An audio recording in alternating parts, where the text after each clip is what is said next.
giving us this book so that we could learn how to face opposition, how to face those who are not doing the right thing when it comes to the gospel ministry. But we thank you, Father, also for giving us, Lord, guidelines, Lord, so that we could have the knowledge, Lord, how to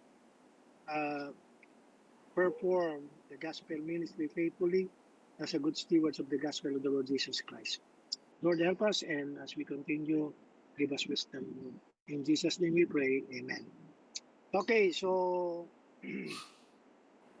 ang ating pinag-aaral, tutuloy lang po natin. We are continuing our lesson on 2 Corinthians. This book is written by Paul, and we have already talk about this 2 Corinthians as pertaining to the gospel ministry. So this also we call biblical ministry or Christian ministry. As a steward of the gospel of the Lord Jesus Christ, we should do everything for the sake of the gospel, without any compromise. So dito sa ating pinag-aaralan, yan ang isa sa mga napaka-laking bagay na matututunan natin kay St. Paul, na hindi niya ikinokompromiso yung ministry. No, that's why as we have already studied, Paul did not receive any amount, no, or any love gift or remuneration or allowance or honorarium from the Church of Corinthians. Not because it is not biblical to receive, but it is his decision not to receive, so that the gospel ministry will not be hindered by it.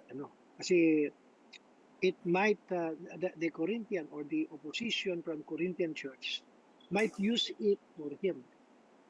No, but he did not allow it to happen.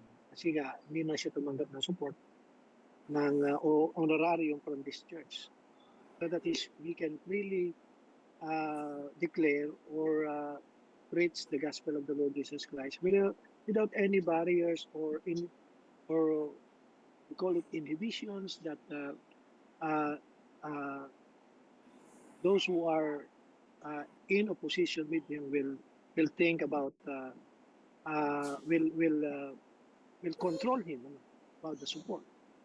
Sometimes kasi, or there are times na talagang ginagamit minsan yung support para makontrol yung isang pastor. At yan ay alam natin sa mga churches, may mga ganyan.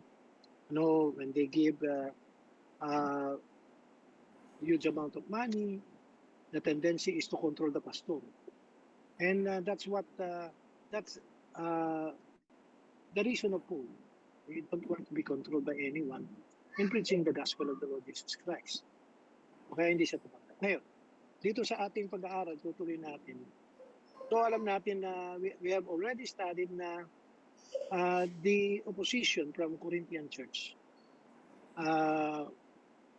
accused Paul of being weak leader and not a dynamic preacher. And Paul knew that. Alam niya yun. Hindi siya dynamic preacher. Sinabi niya diyan sa ating binasa, isulod, when we speak, hindi siya yung hindi siya mahusay magsalita at baka simple katulad rin minsan may masakit na maririnig, at saka dito sa sulat niya makikita naman natin talaga na he is very frank when he speak about the truth. He has no barriers. Even you will be heard. Dito talaga pinakita ni St. Paul yun. So alam naman niya yun na He's not like he is not like other preacher in his time, ano? Okay. Kaya sabi niya sa verse 6 ng chapter 11, but though I be rude in speech, yet not in knowledge, but we have been thoroughly made manifest among you in all things. So, yung sabi niya sa verse 6.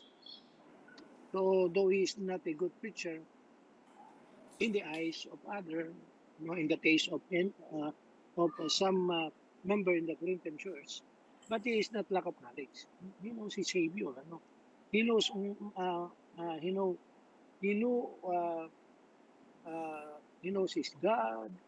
He experienced the power of God in his life. No? At yan ay sinabi niya. So ngayon, ating ituloy lang. So Paul boasting, the defense of Paul's apostolic credential and authority. So dito, the compelling reason for boasting, si Abab, sabi diyan ay, mga kapatid, yung mga sinasabi ng mga opposition or opposing believers diyan sa Corinthians. Isa pang aral diyan talaga, na mapapansin natin talagang sa church may mga talagang mag-uupos. Kaya dapat talagang mga preacher, mga pastor, talagang expected na yun, na meron talagang ganun. Hindi, no one can please everyone, Hindi pwedeng nating ma-please lahat. Hindi talagang meron taong aayaw sa mga gusto mo, sa sinasabi mo. Diba talagang may ganun? But we can minimize that by being, number one, prayerful. We can minimize that by being truthful. Bang totoo lang, without any hypocrisy. Diba? So, dapat ganun lang. And most of all, talagang we live in the authority of the Bible. Ibig sabihin niyan ay we live the talk or we walk the talk. Yung pinamumuhay natin talaga yung katotohanan. At yan ang isa sa mga ibang was St. Paul na naranasan ko kapangyarihan ng Diyos sa buhay ko. No? Agamat some of the opposing brethren there in Corinthians accuse him of being inferior. No? Number two, alam nyo, may isa talaga, yung decision mo, alam ba, katulad ni St. Paul, his decision not to receive any honorarium from the Corinthian church. Ang dating pa sa kanila is that, kasi inferior preacher ka naman, so it's kuwan lang, it's bagay lang sa iyo. No? So, you are inferior, so okay lang yan, hindi ka tumanggap. Parang ganun.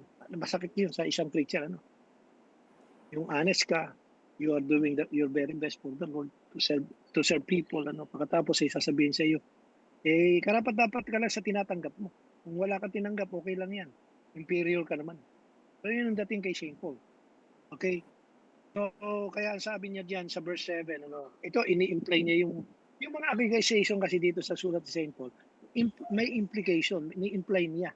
O, halimbawa, sa chapter 11, verse 7 to 11, sabi niya, have I committed an offense in abasing myself that ye might be exalted because I have preached to you the gospel of God freely? No? Sabi niya, parang tisod ba sa inyo? Diba? Na hindi na ako tumanggap ng any support sa inyo. No? At pinangaral ko yung ebanghelyo, walang bayad. Nasabi pa niya, I rob other churches, taking wages of them to do you service. Ito, malakuan to, pasaring niya. Ibang church, mihingi ako ng tulong, support, sinusuportahan nila ako. Para lang sa inyo, Yan yung pagkakasabi. At yan ay, masamang, pangit na implication yan sa isang church. Yung pastor hindi sinusuportahan ng church, pero sinusuportahan ng ibang church. Hindi magandang implication yun. At itong sinasabi ni St. Paul dito para sabihin lang sa kanila na I'm here to do the gospel ministry. not to please you, not to praise you, exalt you, but to praise the Lord, praise the Lord, or to exalt the Lord. Then nasabi dito sa verse 9, and when I was present with you and wanted, I was chargeable to no man. Maganda yung salita ni St. Paul yun. Parang, you cannot blame me anything.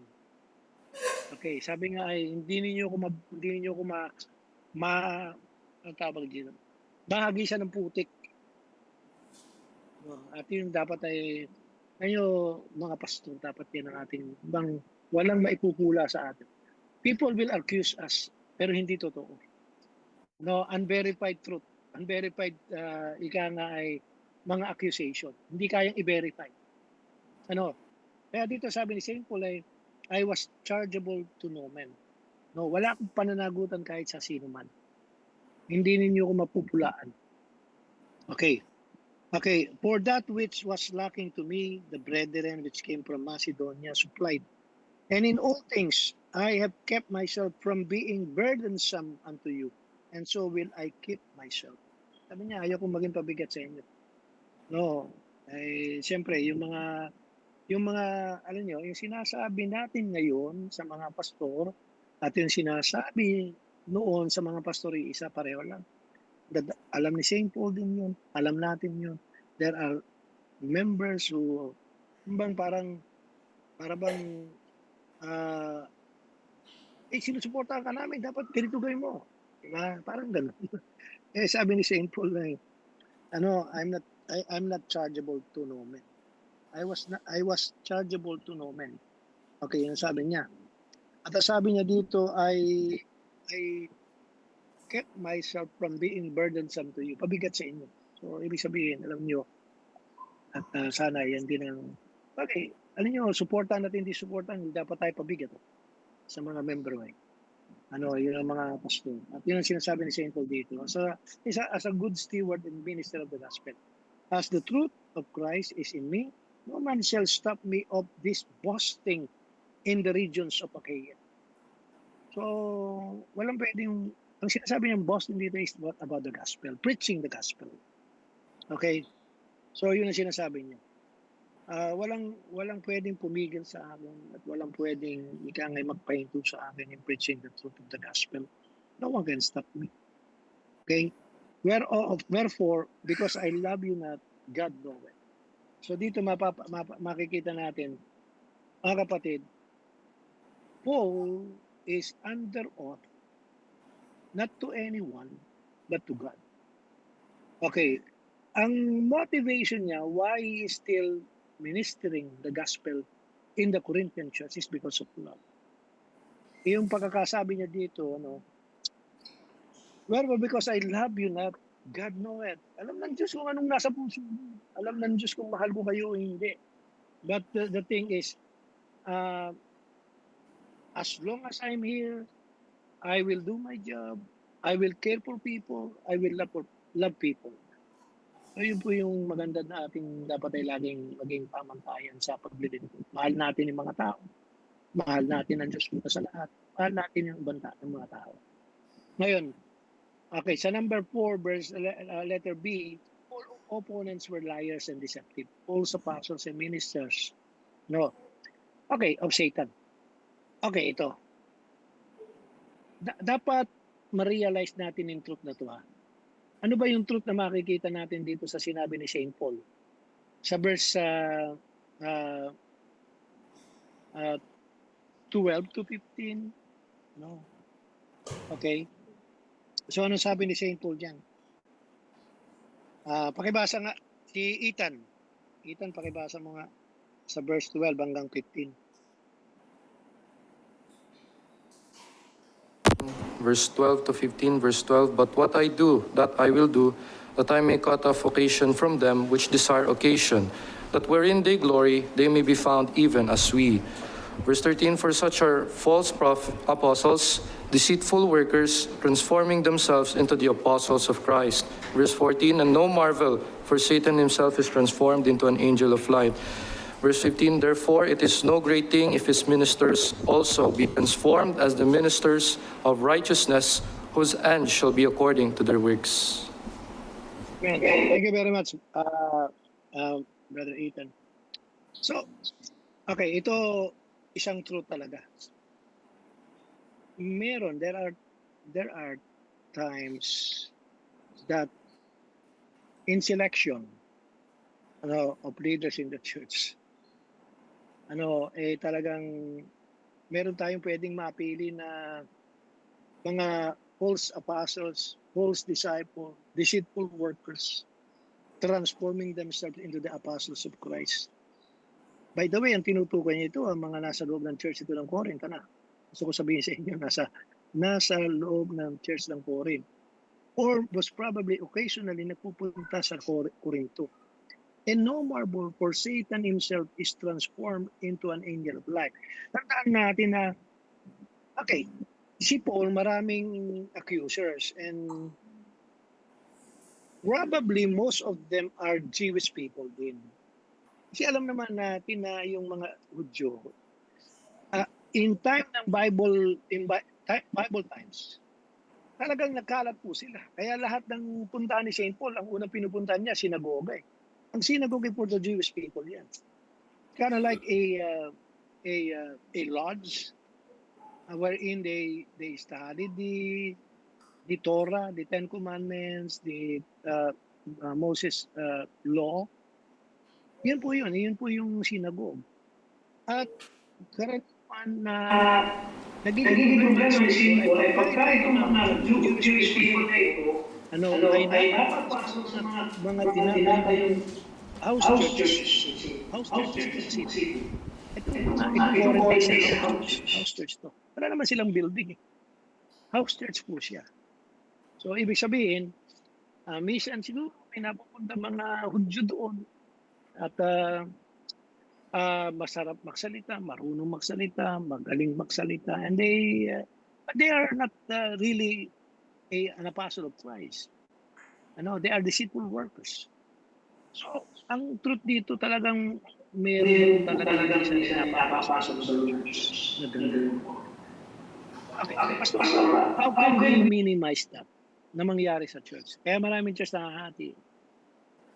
Kasi may napapapasok ang pastor na akala'y magaling isang araw yayari na ang church. Or dili kaya ay merong mga ginagawang hindi maganda sa loob ng church. So kaya dapat ay maging maingat. Ako nga, sabi ko nga last week o last Sunday na marami kong tinuloy. 1993 ko nagsimula. Nandun na si Pastor Ben. Every Wednesday prayer meeting, after prayer meeting, magti-training. Matatapos ang 8:30 prayer meeting o 7:30 o 7:45. And then magti-training mga hanggang 9:30, mga 10 o'clock uuwi. Yun po yung time na ginagawa ako. Ang dami kong tinrain. Hindi naman tatapos yung training ko. Taon-taon may nagtitrain ako. Simula kaya merong ministry refresher ko. Saan naman ninyo ang history ng ministry refresher course? Dito sa San Nicolas. Ang history po nun ay yun ay nanggaling sa training yun na every Wednesday ginagawa ko noong 1993. Doon po galing yun. Hanggang sa ako'y makapag-training na, nasala na yung mga, kasi nasala na po yun. Ang dami nun. Siguro mayroon 15 o 20. Ilan lang ang natira doon. Bilang sa palat po yun. Okay. Ako, sasabihin ko ng Teresa, nala naman si Jimwell. Ang tatay ni Jimwell, isa sa mga na-train ko. Sa prayer meeting yon. Isa po yun. Na na-train ko.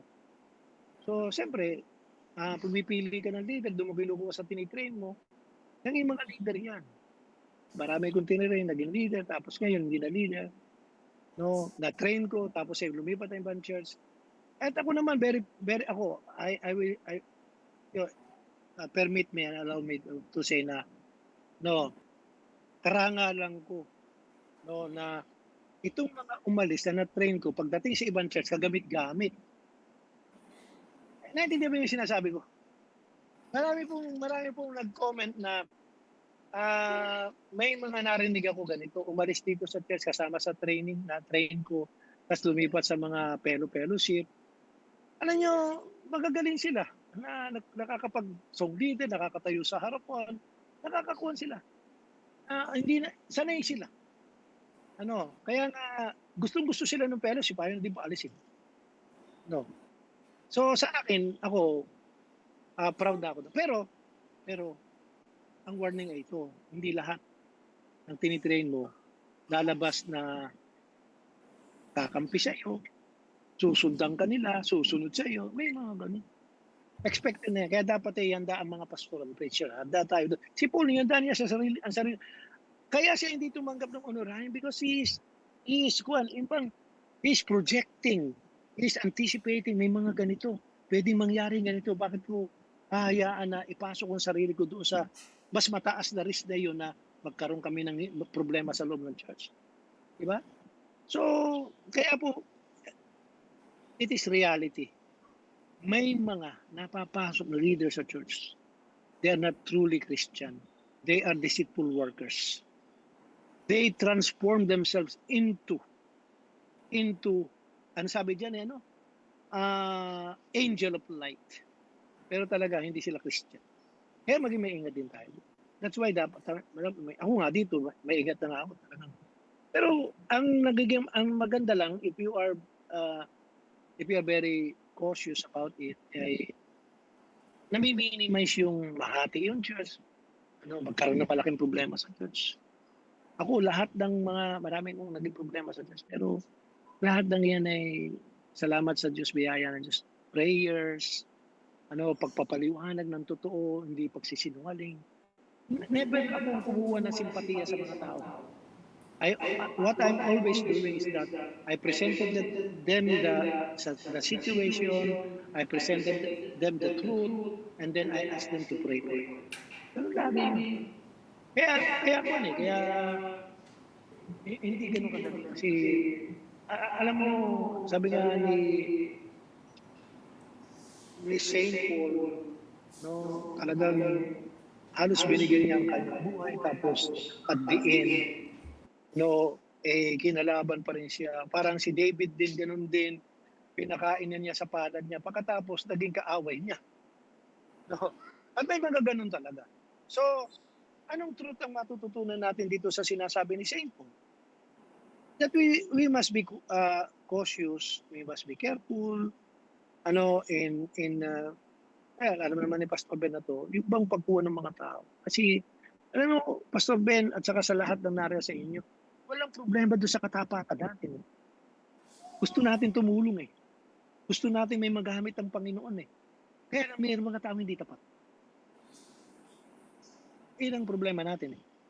At doon sa mga taong hindi tapat, doon natin kailangan ng deeper discernment. Ibang discernment na, ito kaya okay kaya itong taong ito.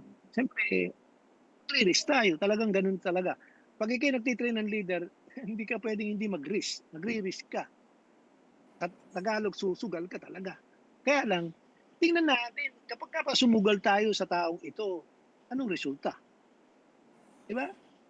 Baka ganito ito, lalo na, excuse me, lalo na hindi lumaki sa atin. Pastor Ben, hindi lumaki sa atin.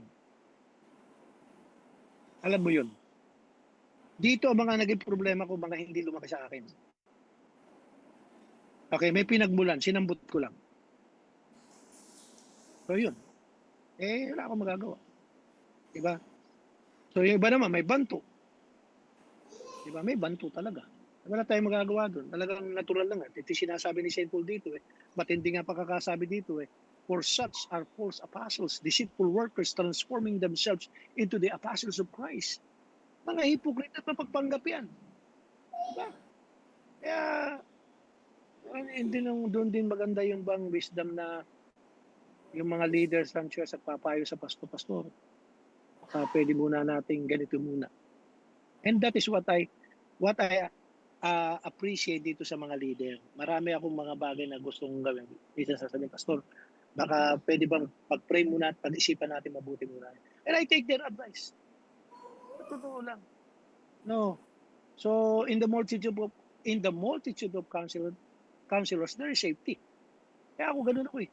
Pagka ako mayroong pinipresent dito sa mga ito, sabihin, dalawa lang naman dikon dito eh. Pagka sinasabihan ko yung mga dikon, paano ba ito? Meron akong ganito, ganyan. Ano ba palagay ninyo dito? Pastor, pag-pray muna natin. Hold muna tayo. Sige, walang problema. So ganun, kasi minsan, mahirap na yung makapasok ka sa isang bagay or mapatuloy mo yung isang tao, tapos sa dulo, kaaway mo siya. So yun. Okay. So yun po. Kaya po, siyempre, history will teach us, diba? Experience will teach us how to manage people, and talagang ganun. Hindi naman yan nangyayari lang sa church, pati sa labas eh. Yung mga tao, titiwala mo pagkatapos sa secular job mo, minsan pagtitiwala mo, tapos isang araw, siya pala sisira sa'yo. May mga ganun talaga. But we must always, ika nga ay, hold our faith in the Lord. Ano? Okay? So yun po. Dito, ang isa sa mga boasting ni St. Paul sa kanya pong tinuturo ay, kung meron siya ipagyayabang, it is because he is an heir of the old covenant. Ang sabi dito ni St. Paul sa verse 22, kaya yung mga pinagyayabang ni St. Paul dito, ano? It is truth. Ano? It is reality. At walang masamang magsabi sa mga tao. No, nang patungkol sa, sino ka ba? Sino ka? Kaya dito sabi ni St. Paul, are they Hebrews? Ano yung patama dito, talagang nanggugulo, ang mga pinagbubula ng kaguluhan sa Corinthians ay mayroong mga bantok ng mga Jewish people na nagpupunta talaga. Pupunta sa loob ng church. Seemingly they are Christians, but they are not. Kaya sabi dito, are they Hebrews? So am I. Are they Israelites? So am I. Are they the seed of Abraham? So am I. Sabi niya, no, ako, kung sinasabi nila sila yung totoong mga alagad, bakit ako hindi? Ako na may Hebrew din. Ako na may Israelita din. Ako yung tagapagmana ng Old Covenant. And that is what he is boasting. No? And then number 2, boasting niya. Sabi diyan, verse 11, 23 to 33. Inasa na rin yata natin yan noong nakaraan. Pero magandang basahin din natin. Ano? Sabi ni St. Paul is an exemplary servant of Christ. Why? Bakit ba sinasabi dito sa lesson natin, he is an exemplary servant of Christ? Number 1. Ang sabi sa verse 23, no, mga kapatid, okay, sabi niya, are they ministers of Christ? I am more. Sabi niya, ministro sila ni Kristo. Higit ako. Okay, ang tanong, bakit higit ako? Bakit na sinasabi ni St. Paul, higit ako? I more. Ang sabi diyan niya, in labor, more abundant. Okay. Alam niyo ako, if you will ask me, sino yung tatlong tao, Bible character na nakaranas ng hirap na naging tapat hanggang mamatay? Number 1, si Jesus Christ. Namatay siya sa krus ng Kalbaryo pero hindi sumuko. Number 2 ay si Job. No, may sinabi ba si Job? Even God will destroy me, I will not hold my integrity, or I will not lose my integrity to him. So yun ang sinasabi niya. Ito kasi po, bakit pastor? Yan ang makakasabi, in labor, more abundant. Sa salitang labor, yung bang parang babaeng nagle-labor? Yung hindi minsan lang hirap o sa pasakit. Madalas na pasakit. Kasi ang babaeng mga anak na madalas nang sumasakit. Okay, in labor, abundant. In stripes, above measure. Sabi niya, pila sa mga hataw sa akin. No? Sabi niya, above measure. Kung sinasabi na they are apostles, sila ba'y nakatanggap ng natanggap ko? Di ba? In prisons, lagi siya nakukulong ah. Meron bang pangangaral si St. Paul na hindi siya nakukulong? Nakukulong siya. Lagi. Lagi. And then sabi diyan, in depth of sa kamatayan, ay sabi niya, madalas. Lagi, when he preached the gospel, Pastor, bakit gano'n na lang ang buhay ni St. Paul nasa panganib lagi? Pharisee po siya. Okay, mga kapatid, gusto kong inyong balikan ang kasaysayan ni St. Paul. He was given authority by the chief priest, by the ruler of Israelites, to kill those who believe on Jesus Christ. He was entrusted that authority. Mantakin mo, nag-retract ka. Di ba? tinalikuran mo yun. Kaya itong mga Pharisee, itong mga chief priest, inis na inis sa kanya. Katulad ng pagkainis nila kay Jesus Christ. Kaya ang gusto nila patayin si St. Paul kasi sagwil sa kanilang mga pinagagawa. Mantakin mo ang nagpatotoo patungkol kay Jesus Christ. Yung binigyan ng otoridad pumatay ng mga Kristiyano, ng mga tao na naniniwala kay Jesus Christ. That's why they are very eager to kill him.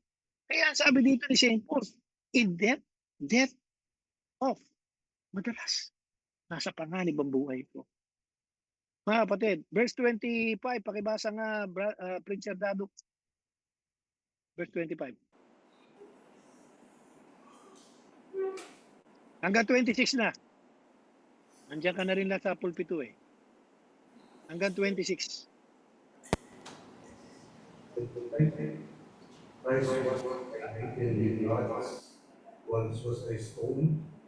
Christ I suffered shipwreck, a night and a day I have been in the deep, in journeying often, in perils of waters, in perils of robbers, in perils by mine own countrymen, in perils by the hidden, in perils in the city, in perils in the wilderness, in perils in the sea, in perils among false brethren. Thank you very much, Preacher Dado. Ano, what Paul is boasting is about what he experienced with the Lord. Naranasan niya sa Diyos. Ano, sa totoo lang, ito, imagine ninyo itong lahat ng sinabi ni St. Paul. Mabubuhay ka pa ba dyan kung hindi mo naranasan yung kapangyarihan ng Diyos sa buhay mo? But he is boasting about Christ. No, he's boasting about the power of Christ in his life. Ano sabi diyan? Christ was I beaten with rods. Eh bawat pupalo 40. Minus 1 lang kasi ayaw pumahin ni St. Paul na 40. No? Once was I stoned. Stoned siya. Kapatid, isipin nyo, dating nagpapabato, ngayon siyang binabato. Hindi ba si St. Paul ang nagbigay authority na batuhin si Esteban o si Stephen?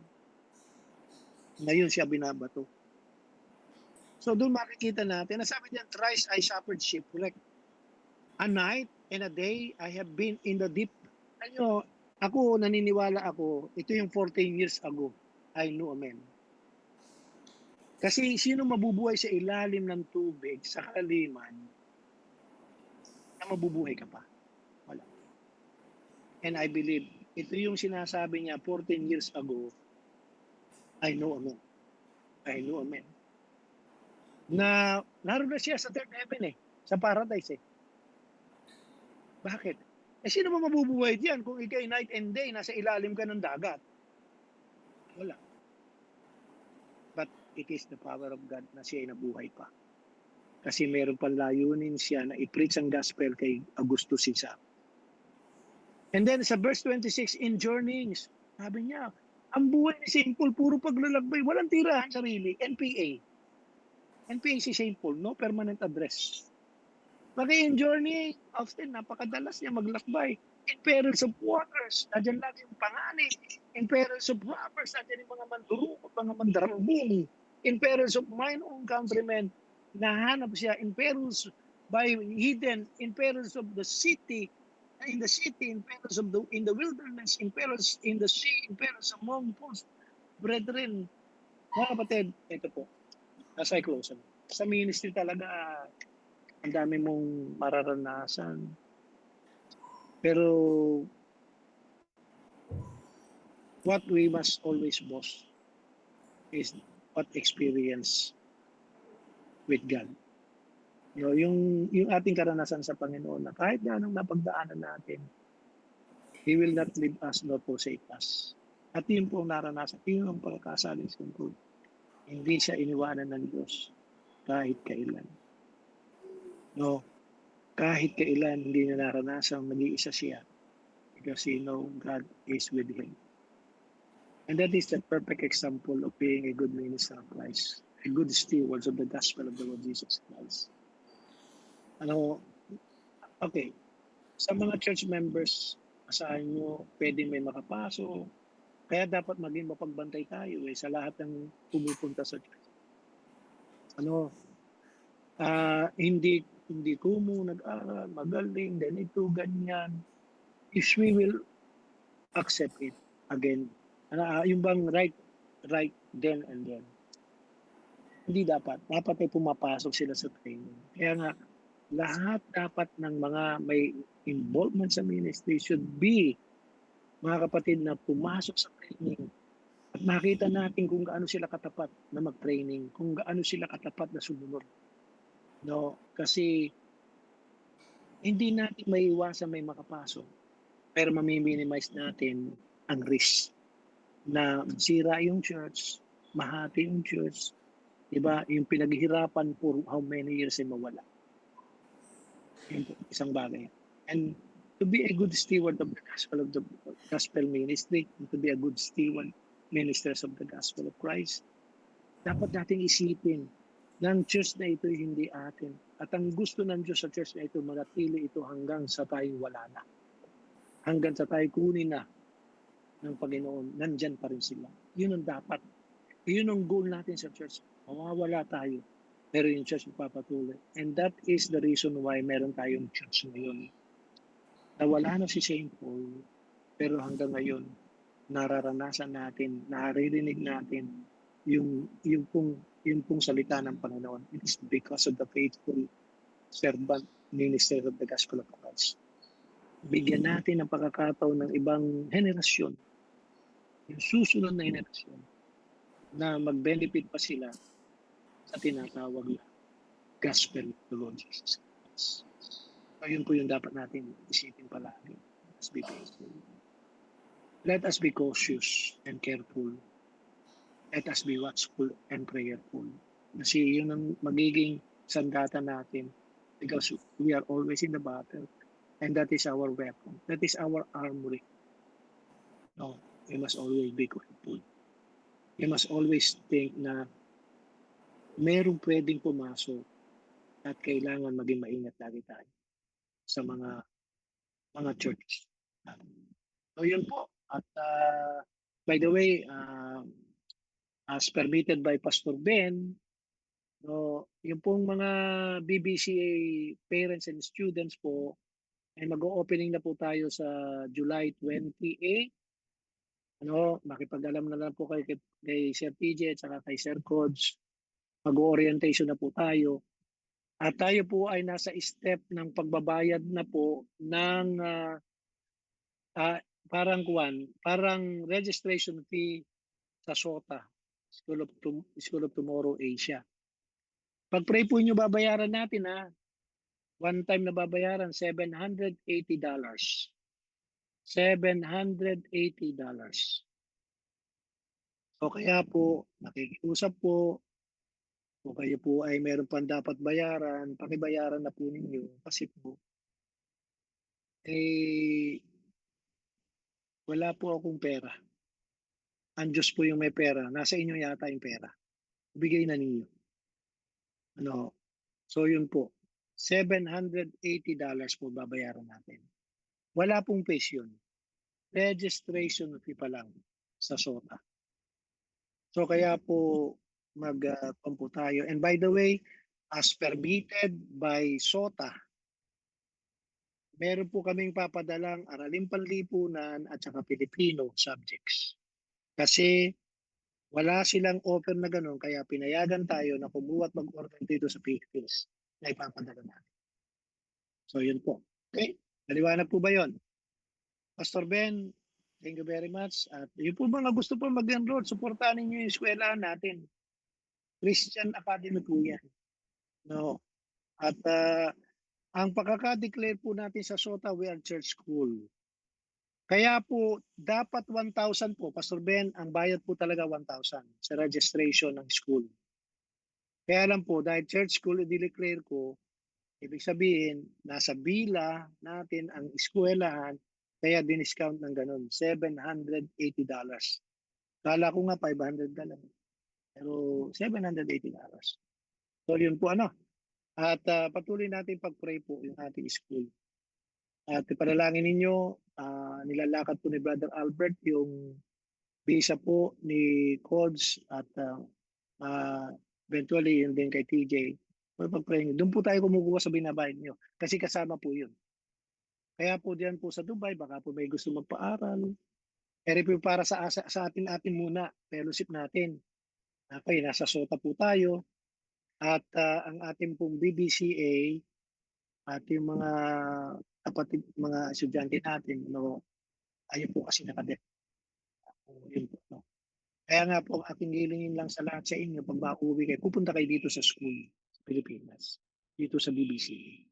Kasi gusto ko may attendance dito yung mga estudyante sa Pilipinas. Kaya kung kayo magpaplano umuwi every year, pupunta kayo dito. Huwag na kayo mag-intindi ng accommodation. Pwede naman kayo matulog dito. So yun po at yun lang po at salamat po ng marami. Update lang. Papadala na lang po ako ng picture doon sa Tanay House Church at nasimento na po yung flooring. Most probably nausap ko na po si Dexter na i-deliver baka August 15 yung bubong which cost us 445,000. Halos kalahating milyon po yung bubong. No, roofing yung materials po yun. Kaya pag-pray po ninyo at nabakura na po, safe na po yung lugar at iyan po ay ating. And siguro po by next year ay gagawa ko ng papeles yon. Yung pong lupa na yon ay idinudonate ko po sa church. Kasi po yung aking lupa. Pero bibigay ko sa church.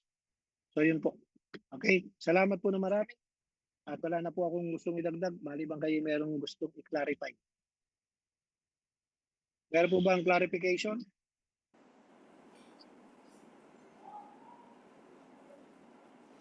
Wala na. So, sa lahat po ng mga magulang at saka estudyante, pwede kayo see you on Tuesday. Meron pong parents orientation din. Schedule po tayo. Ang iniisip ko po ay kasi first Sunday pwede tayo. No, ganong oras din mga nakaraan. Puputol lang ako ng Sunday school sa Switzerland. No. So, yun po yung gagawin natin. Okay, sige po. At kung meron po tayo parents orientation, yan po ay gaganapin sa August 2. No, ganap na siguro 8 o'clock. Kaya po kung may schedule kayo, baka po pwedeng mag-adjust lang ng kaunti. Mag-schedule po, mag-adjust po kayo ng kaunti. Kaunti lang po naman. Siguro mga kahit 30 minutes, mag-adjust lang po kayo. Para po hindi po tayo nag-aadali. Okay? So, yun po lang po. Thank you very much. Pastor Ben, thank you. Pastor Jake, thank you. Lahat ng preacher dyan, thank you very much. God bless. At palagi kayo ng Panginoon. Sige po. Let's pray. Dear God and Heavenly Father, thank you for our Sunday school. May you help the church, the CBCMI, Lord, in their life, Lord, as a congregation in UAE, Switzerland, in Kuwait. And I'm praying, Lord, that you give wisdom and discernment to all the leaders of the said congregation. Give them, Lord, the understanding, Lord, of the ministry of the gospel.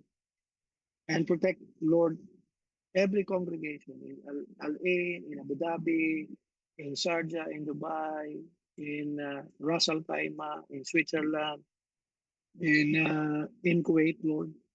I know the devil will do something to distract us. Lord, the devil will do something, Lord, to stop us, Lord, in the ministry. But Lord, help us to be discerning and always, Lord, give us guidance through the Holy Spirit. Give Pastor Ben wisdom and understanding and deeper discernment as he lead our ministry there in CBCMI. Thank you so much and bless our work also in ECBC Binalonan, in ECBC Naga. And bless, Lord, by next year we can open our ministry there in Palayan City, Cabanatuan, or Nueva Ecija. Lord, help us and praying, Lord, that you will Give us, Lord, your blessing, Lord, as we do the business. In Jesus' name we pray. Amen. Okay, thank you very much. God bless. Po. At ngayon po, tayo pong lahat ay tumayo. Lumako po tayo sa ating pong pangwakas na awitin. Awitin po natin ulit. Brethren, we have met to worship. So let's sing the first stanza of this song.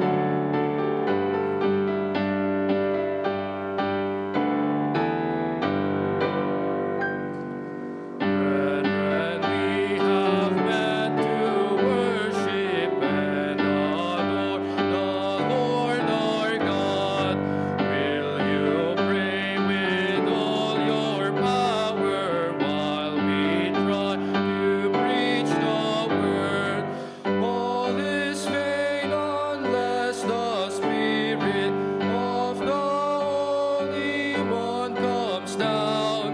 Brethren, pray and holy manna will be showered all around. Tayo po ay mag-pray, closing prayer. Father, we thank you sa pagkakataon na binigay mo sa amin, sa aralin, Panginoon, na amin pong natutunan. And that this lesson, may pamuhay po namin, Panginoon, as a ministers of the gospel. Also, we pray, Father, that may you continue to bless our teacher, regardless sa kabisihan niya, Panginoon, and He's still giving us time to know, and also a golden knowledge that we have take to Him, and especially to your words, O God. We pray, Lord, that may you also bless bless niyo po yung lahat ng mga yung churches, missions, and outreaches of CBC MMI. And as we have a short break time, Lord, we pray for the food that we are going to eat. May this food, O Lord, be a nourishment in our body, and may you bless those hands that willingly shared to us and prepared for us this food, O God. In Christ's name we pray. Amen. Meron pa po bang sabi, or you are dismissed? Ito po yung announcement po. May class sa my screen, tapos pakibasa na lang po yung mga announcement bago po mag-dismiss. Okay, Pastor, upo muna po tayo. May announcement po kay Pastor Jake. Pastor Jake, paki-announce po yung mga announcement.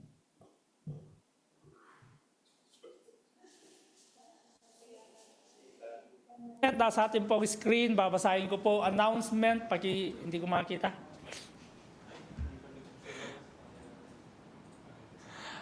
Sa ating po mga announcement, Brethren on Vacation, ayan, Sister Precious, Sister Marjorie, Moreno Family, Guarda Gaver Couple, Joanne Relox, ayan, Glenn, and then Sister Ivy, si Brother Glenn ba yun? Sa Belgium. Pray for and follow-ups, yan, nasa ano po natin sa screen. Samuel Jereza, Jeff Fajardo, Marvin Forinas, Jad, o ano man tawag dyan, Brian Narag, Dolly Narag, Lani, and Jonah. Next po. Ayan, candidates for of December po natin sa Rasal Kaima, we have Jenmar, Solmeron, Narciso, Rodora, Pagirigan, parang taga-Isabela yan Loralie, Supsup or Sapsap. Yan, sa Abu Dhabi, Kesia, Abi, JC, Salin, Arniel, Calvo sa Kuwait, Joan, Aquino sa Sharjah, Dave, Texon, pagdagdag din po yung kanyang asawa si Jenaline Texon, and then Robert Tandingan sa Switzerland, Lily Sevitilio, Teresa Mitabtab, and Randy Malbog. Next po. Ayan, visa renewal, Sir Codes sa July, si Elijah sa si Elisha. September po, ang kanilang renewal. Arabella Encarnado, yan, and then Rafi and Candice. Sa driving naman po, let's pray for Brother Russell Atibo. Pag-i-include po si Brother Joel, yung pong newly baptized and newly believer po natin, Joel Galvan, yung po. And then job seekers po natin, Jimwell Matias, Alin, Nicole sa Dubai, Narciso Sarak, Kayla Sarak, Kate Sarak, Jonas Sarak. Next po. Urgent prayer request, yan, let's pray for healing and fast recovery. Si Brother Gerald Gonzalez, stage 4 kidney. Army Navoa, stage 5 kidney. Tess, cancer. Hermie Posadas, spine cancer and bukol sa ulo. Juanita Encarnado, stroke or heart enlargement. Meningioma in left temporal brain, uric acid. Leonor Atibo, diabetes. Conrado Ceruela, dialysis, ayan, sa kidney. Alexander Batung, liver cancer. Milagros Leoncio, Alzheimer. Eugenio Caluag, cataract. Nick De La Cruz, prostate. Ayan, Gina Maynas, butas sa gallbladder. Evelyn Torres, recovery, mild sa cardiac arrest po. Nelson, kidney. Ano ba yun? James, kidney. ZB, rock. Mimay, fever, and cough. Next po. Anniversary schedule, Kuwait, May 31, Al-In, June 14, Switzerland, June 28, Abu Dhabi, September 6, ayan po yung ating next event, sa Abu Dhabi po yan. Pampanga, October 18, Ras Al Khaimah, November, Dubai, January 31, Sharjah, March 28. Next po. Ayan, please continue to pray. For your information, ongoing po yung approval ng aming pong labor market testing sa Australia government. So please continue to pray. Ayan po, pray for God's will, documents approval, provision, and also financial provision na rin po. Ano. Next po. Ayan, pray for God's will for Moreno family, new chapter. Send off to Canada, let's pray for them. Yan. Next po. Yan, Christian Baptist, yan po yung stewardship commitment sa ating pong project House Church. Kung sino po ang gustong mag-participate, pakilist, nandiyan po yung list sa ECBC Pangasinan o CBC. Yan, papray niyo po yung house churches po natin, yung ongoing building construction and renovation. Ayan po yun. Sa Tanay Rizal, sa Pampanga, sa ECBC Florida, Blanca, Pampanga, and then sa Pangasinan po yung vision. Next po. Yan, function hall sa Sunday services and activities. Cure de Notre Dame. Weekly rent po nila ay 100 Swiss. Ayan po, yung commitment po, let's pray for them. Ayan. And CBC MMI, the Christian Baptist Got Talent, pambihira. Nag-got talent na yan, Alright, let's pray for ating pong Talent Fest. That would be on 2026. December, please be ready. Ongoing na po yung ating pong mga entries, soul winning, inviting visitors, drugs, distributed drugs. Ayan po, yun po yung mga first na entry po natin. So be ready sa lahat ng mga sa lahat ng outreaches, churches, and mission ng ating pong CBCMMI. Sunday school host, ayan, nandyan po. Week 1, nandyan, pakibasa na lang po. I think yung ating pong operator sa Facebook po na Ras Al Khaimah ay nagsisend po sa atin ng reminder every Saturday. Yan po. By the way po, to all the brethren, wag po kayong malate. na pag 8 o'clock ang ating pong gawain na sharp, don't be late because the fear of the Lord. Let's respect the Lord. We have the appointed time, 8 o'clock, so don't be late.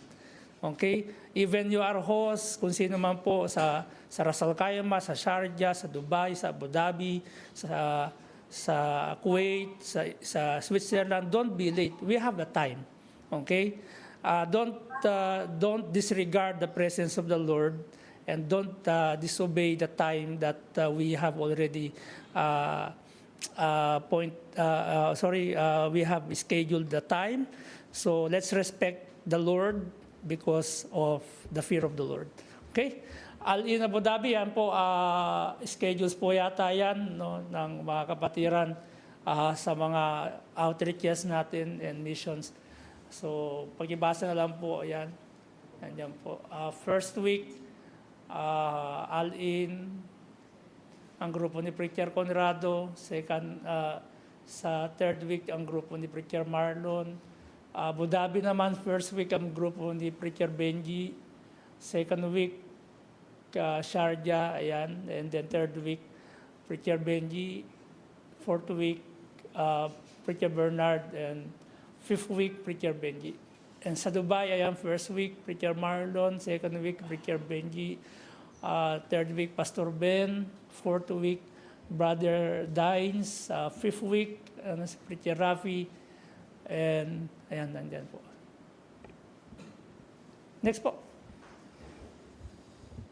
Okay, if wala na, if meron pang idadagdag, or I will say you are dismissed. Okay, you are dismissed. You may enjoy your coffee break, ano man yung kakapihin.